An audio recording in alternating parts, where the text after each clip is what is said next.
12 days of Beardsmas 2023, run it back again, day number 5. Today we're going to talk about Fable Beard Co. We're going to do a giveaway from Fable Beard Co. and we're going to get right into the history lesson. If you don't mind, real quick, if you're excited, hit that thumbs up, aka the like button. Let's get into it. Andrew Jackson Beard, not to be confused with President Andrew Jackson, who has his own wild history himself. Andrew Jackson Beard is an African-American inventor, and this dude has a very interesting and amazing life, especially with his accomplishments. So we'll start back at the beginning. Beard was born in Alabama as a slave. He remained a slave until he was 15 years old when he had his emancipation, and after getting out of slavery, he moved to a farm and was a farmer. He got married, right? At 16 years old, just 1 year later, gets married, and he pretty much does it all there. He's a farmer, he's a blacksmith, he's an inventor, he's a real estate mogul, he is a businessman. You're like, whoa, yeah, we'll get into all those things. And as he's working on the farm, he has no formal education. He never went to school, but he was just brilliant. He just figured out things and had a perspective that others did not, and this led him to get into inventions. He saw problems and thought there could be a better way to do them, and he started actually patenting these inventions. Not just making them, but patenting them and profiting off of them. His first 2 inventions, I believe he has a total of 6 actual patents, but his first 2 inventions had to do with plows. Essentially, he made a double plow, and then he improved on it. Now, he was given several $1,000s for both of those patents, but today, if you were to really make that money today and show like how inflation and all this, so we're not going to get into all that, but to show what it would be worth over time, today it would be worth around $250,000. So this dude did very well, very quickly with these inventions. He then stepped aside from the farm and the inventing, and he went into real estate. He wanted to buy and sell real estate, and he made some money there as well. Then he decided a little passion project. He wanted to study railroads and engines in particular, and he gets another invention to improve the rotary engine that they were using on railroad cars. Like, didn't go to school, spent the first 15 years of his life as a slave, and he's coming into big business like railroads and saying, I think I can do this better. And he did. And that's not even his biggest invention yet. His biggest invention, and I think this kind of goes for the best inventions ever, they often come out of necessity. Well, part of his job that he would do when he would work on the railroad, and I think he just really enjoyed this because he had money at the time, but he was working on the railroad, inventing and learning, was coupling the cars together. And there was a device that would essentially, when you had one railroad car coming in, meeting another, it was the coupler.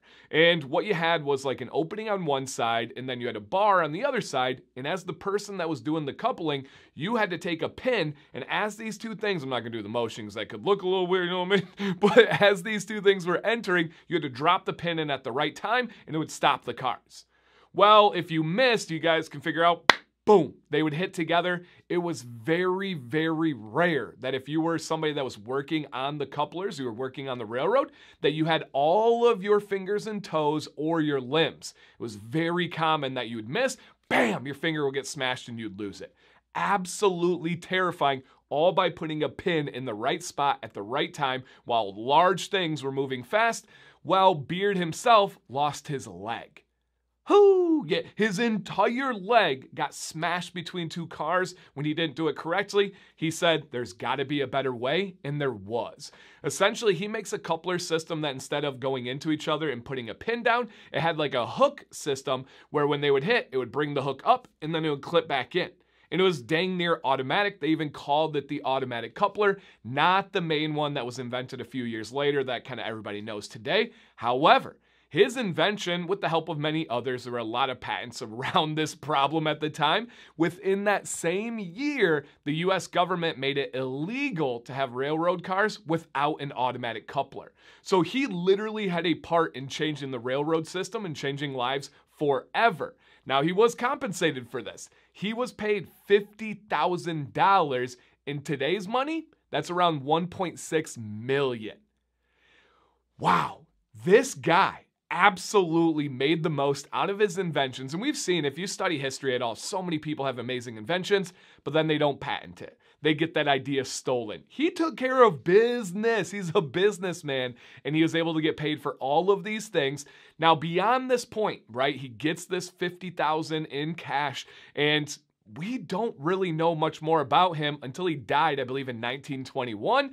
And there's not a lot of really good information about his life or death up until that point. All I could really find, but kind of backed up by multiple sources, was he died when he was paralyzed. Not sure if that had to do with his leg, right? We don't know the best medical attention back then.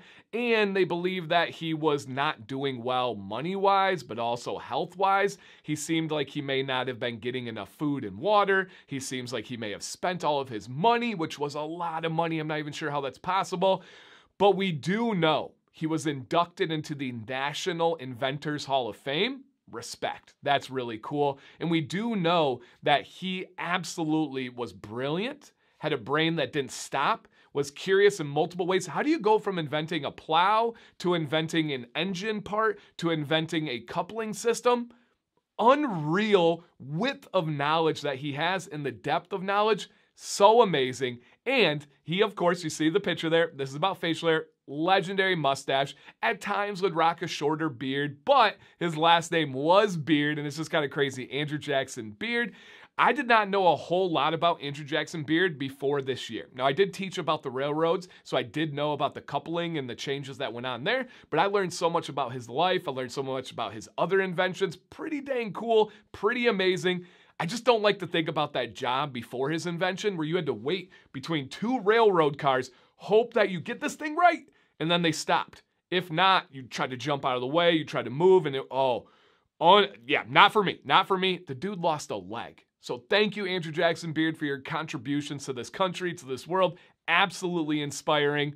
Whoo, let's get into Fable Beard Co. All right, second time around, I want to talk about all these companies' oils, because for me, beard wash and beard oil are the most important, but beard oil is something that everybody uses and everyone wants to learn about. People have different thoughts on washes and how many days. I think everybody should wash daily. However, we're going to focus on the oil. So this is a collab that I have with them. This is the Teacher. We're not going to talk about scents too much right now, but the Teacher is a berry scented oil, which you don't really find. You find citrus, you find fruity ones, but not exactly berry ones. The Fable Beard Co. oil is a medium thick viscosity. It is not like super thick and sticky, but it's not like water and really thin. It's a medium thick viscosity. And the really cool thing about this year's 4 companies, they all have different viscosities. So if you want to try different blends and different thicknesses of oils, these 4 companies are going to be perfect. Now, things that stand out about Fable's oil is their scents are strong and they're long lasting and they're legal. They get their scents certified. That's a whole nother bag. If you guys want to look up Dancy Bearded IFRA, I-F-R-A, you can find more information on that. But they are able to accomplish strong, long-lasting scents that are legal, that are safe, and they have so many. They, between their subscription service to their seasonal scents to their main scents, they have hundreds and hundreds of scents out there. They crush it. All right. Love this. Oh, and by the way, Dancy20 is your affiliate discount code for this company. Scooting over to the giveaway, we are giving away 3 months of their subscription service, aka you're going to get 3 bottles of beard oil for you to try yourself 100% for free. Way you sign up is you sign up with the Gleam link. If you already did, you're all set. If not, it's in the description. Number 2, make sure you're subscribed to this channel. Number 3, drop a comment down below answering this specific question. You have 2 routes you can go here. If you have tried Fable, what is the best scent that you have ever tried from them? Just give me 1.